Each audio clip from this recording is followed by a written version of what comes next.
Assalamualaikum warahmatullahi wabarakatuh. Baik, rekan-rekan mahasiswa semua yang mengambil mata kuliah RTI, Riset Teknologi Informasi. Baik, untuk di video pembelajaran kali ini, saya dan tim, khususnya saya, Bu Cempaka dan Bu Ratna akan menyampaikan materi tentang bagaimana cara atau eh, kegiatan yang harus dilakukan oleh seorang mahasiswa di semester akhir dalam mendapatkan ide atau mendapatkan insight ya dari sebuah penelitian ya. Kadang memang proses yang lama bagi seorang yang mengambil tugas akhir adalah di awal, yaitu saat mencari ide atau judul ya, terkadang di situ. Nah, bagaimana caranya? Yang pertama memang yang harus dilakukan pasti mencari banyak paper. Tapi sebelum mencari banyak paper itu kalian juga harus menentukan bidang kalian dulu apa. Saya ingin di bidang ini, bidang A misalnya, bidang B misalnya, bidang C. Misalnya saya SPK ya atau sistem cerdas. Ya udah, akhirnya di bidang-bidang itu aja yang saya cari. Tinggal metodenya yang harus dibandingkan atau permasalahan yang ada dalam sebuah SPK itu apa gitu kan. Jadi eh, pada pembelajaran kali ini kita akan menyampaikan bagaimana sih cara melakukan bedah paper atau dalam tanda kutip mereview banyak paper lah, kemudian dirangkum masing-masing paper yang terkait ya. Jadi memang tujuan dari review beberapa paper ini adalah buat teman-teman, yaitu membandingkan metode tiap paper. Yang pertama ya, kalian harus melihat metode-metode yang di ranah bidang kalian, di bidang ilmu yang kalian anggap akan menjadi penelitian kalian nantinya ya. Metodenya banyak biasanya pasti ya, banyak. Nah, itu kalian bandingkan satu-satu. Yang dibandingkan apa? Ya, permasalahannya ya, hasil akhirnya seperti itu. Cara mengoptimalisasinya atau cara pembuktiannya bagaimana ya. Itu yang dilakukan. Kemudian melakukan review paper ini juga harus kalian cari adalah permasalahannya. Karena terkadang ide ada, metode sudah ada, tapi permasalahannya apa ya yang terkait dengan metode ini ya. Jadi bingung, akhirnya bingung sendiri masalah yang diangkut apa atau yang diangkat apa ya. Jadi memang yang pertama adalah kalian mencari bidang bidang minat ya, khususnya kalau di Unitama ada sistem cerdas, mungkin ada bisnis, ada nggak ya bisnis ya, mungkin software, nggak mungkin perangkat keras ya, seperti itulah. Khusus saya akan menceritakan tentang cara SPK. Saya ngambil sistem cerdas waktu itu ya. Saya mencari apa ya, SPK-nya dulu, bidangnya dulu.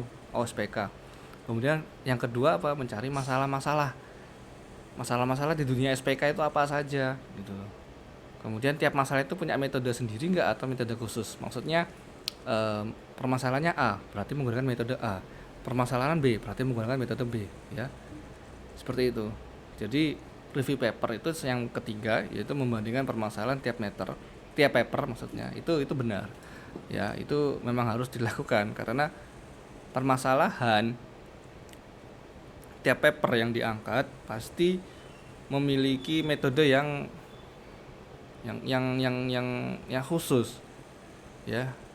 Jadi tidak semua metode itu untuk menyelesaikan semua permasalahan SPK, tidak seperti itu ya. SPK misalnya, kalau di SPK ya, kalau bidang saya, tapi nggak tahu kalau bidang lain. Tapi yang pasti kurang lebih caranya sama, yaitu bidang minatnya dipilih, masalah yang diangkat apa, metodenya apa yang digunakan. Kemudian yang keempat, melihat objek penelitian dan hubungan dengan metode ya. Objek penelitian dan hubungan dengan metode ini juga ada pertambahan juga, ini ada mungkin masalah juga ya. Nah, dan masalah itu juga penting ya. Jadi ada hubungannya nih, ketiganya, objek penelitian, metode, dan masalah ya. Kemudian yang kelima ya juga hasil penelitian, analisa hasil penelitian ya. Jadi hasil penelitiannya itu juga dilihat, kalian analisa. Kalau metode permasalahannya satu, tetapi kok ada yang menggunakan metode A, ada yang menggunakan metode B, ada yang menggunakan metode C ya. Jadi satu permasalahan cuman menggunakan metode yang berbeda-beda. Nah, itu hasil penelitiannya atau hasil analisa penelitiannya bisa kalian lihat perbandingannya bagaimana. Oh, menggunakan metode A hasilnya begini ya. Menggunakan metode B hasilnya begini. Menggunakan metode C hasilnya seperti ini. Jadi tiap metode akan merepresentasikan hasil yang berbeda-beda di tiap penelitian. Nah, yang kalian lakukan nanti adalah seperti ini. Yang pertama, tentukan objek penelitian yang hendak dilaksanakan apa. Ya, contoh ini itu sentimen terhadap tingkat bahaya rokok elektrik pada media sosial Twitter misalnya, contohnya objeknya ya. Ini bahaya rokok elektrik ya, mungkin objek penelitiannya sosial media mungkin, atau juga dengan kesehatan mungkin ya, ada mungkin kesehatan di sini. Kemudian tujuan penelitian yang hendak dilakukan ya sama seperti kalian kan hendak akan melakukan tugas akhir atau penelitian. Itu apa, objeknya apa, tujuannya apa. Kalau di sini contohnya mengetahui respon positif dan negatif pada penggunaan rokok elektrik. Ya artinya plus minus mungkin ya, plus minus rokok elektrik itu apa, seperti itu ya. Kemudian rencana metode atau teknologi yang akan digunakan. Yang pertama mengumpulkan data dengan text mining dengan metode naive Bayes dan SVM seperti itu. Ya. Nah, dia akhirnya melihat beberapa paper ya mungkin yang berbau mirip-mirip ya sebenarnya. Contoh ini. Tadi kan hendaknya melakukan ini, analisa sentimen rokok elektrik di media sosial Twitter. Di sini ada juga analisa sentimen pemilihan presiden 2019 pada Twitter menggunakan metode maksimum entropi. No, ini kan mirip nih. Ada menganalisa juga analisa sentimen. Ya, tapi juga sama-sama di Twitter. Tapi kan objeknya berbeda. Nah, kalau di sini pemilihan presiden, kalau di sini bahaya tingkat bahayanya rokok elektrik. Nah, di situ akhirnya muncul insight kan. Wah, ini mirip-mirip nih, bisa nih saya ambil papernya, saya lihat deh, saya baca. Kemudian siapa penulisnya, metodenya apa, objek penelitiannya apa, cara pengerjaannya bagaimana, ya. Kemudian ada gambaran umum sistemnya bagaimana, ya. Pengujian terus hasil penelitiannya apa? Pengujian menggunakan maksimum entropi, pengujian K-fold cross validation. Ya. Jadi muncul seperti ini, insight seperti ini.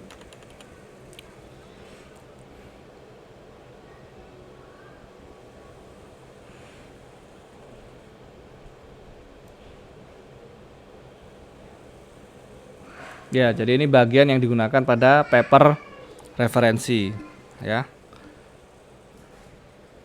Cross gain, sentiment analysis dan fine-grained sentiment. Jadi yaitu manfaatnya melakukan ini gitu. Sebisa mungkin dari sekarang ya. Kalian hendak apa, melakukan apa, terus bandingkan dengan paper-paper yang ada. Kemudian ini, yang kedua dia membandingkan dengan paper implementasi algoritma naive Bayes. Oh, dia mungkin mencari metode yang ingin dia gunakan, yaitu naive Bayes kan sama nih. Tetapi sama-sama objeknya yang berbeda. Kalau ini tentang opini film, bla bla bla bla. Nah, menggunakan ini NLP tapi juga kontribusinya NLP, Natural Language Processing. Ya, jadi kurang lebih seperti itu. Teman-teman semua melakukan kegiatan ini tujuannya adalah untuk mendapatkan ya itu ya tadi insight. Oh, begini cara penggunaan. Oh, begini cara mengerjakannya. Oh, begini. Jadi kalian itu bisa memiliki tanda kutip naluri akhirnya. Oh, begini ya mengerjakan ini. Oh, permasalahan ini bisa menggunakan ini ya. Kurang lebih seperti itu. Jadi rekan-rekan semua harus bisa banyak melakukan literasi ya. Karena di dunia digital sekarang, keadaan dunia internet sekarang pasti cukup cukup membuat kita jadi minim literasi. Artinya literasi itu apa sih? Literasi itu bukan hanya membaca, tetapi membaca dan juga mencari sumbernya siapa. Seperti ini kan melakukan literasi, judul, namanya ini dari mana ini, oh ini, oh tentang apa ya, cukup di situ itu sudah literasi. Kemudian dia dijabarkan lagi melakukan resume mungkin ya, dia melakukan A, melakukan B, melakukan C, dan lain-lain ya. Indonesia minim akan hal literasi, jadi sebisa mungkin teman-teman ini sebagai generasi ya harus bisa menanamkan, jangan jangan hanya melihat video. Senangnya memang sekarang benar-benar dimanjakan dengan video, dengan gambar. Membaca itu udah malas banget gitu kan. Senangnya video diceritakan ya seperti itu. Tapi tidak mencari sumbernya mungkin atau bagaimana ya. Oke. Ya meskipun sekarang dunia sekarang sudah sangat dimudahkan, tolong proses melakukan sebuah tugas akhir atau karya ilmiah itu lakukanlah sedemikian rupa dengan alamiahnya. Alamiahnya ya seperti bagaimana? Seperti ini, membaca referensi paper, melihat penelitian-penelitian sebelumnya, ya kan, melakukan seperti itu. Terus kalian juga meresum plus minusnya apa penelitian ini, ya. Mau nggak mau harus melakukan itu. Oke, baik. Sekian dulu untuk materi pembelajaran kali ini tentang review paper ya. Jadi ini insya Allah akan menjadi tugas teman-teman semua melakukan ini, mengumpulkan banyak paper di satu bidang yang sama ya, bukan metode yang sama ya, tapi bidang ilmu yang sama. Ini kan ada contoh ini SPK ini, naive Bayes, NLP ya, kemudian rata-rata naive Bayes, SVM ya. Ada text mining. Ini sistem cerdas atau SPK. Teman-teman bebas apa yang ada di Unitomo, bidang minatnya apa. Tapi ingat, bidang minat apa yang diambil satu, kemudian cari paper atau dengan metode yang berbeda-beda, dengan judul, bukan judul yang sama, tetapi dengan mungkin penelitian yang sama, metode yang mungkin mirip, objeknya yang mungkin sama, bebas cara milihnya.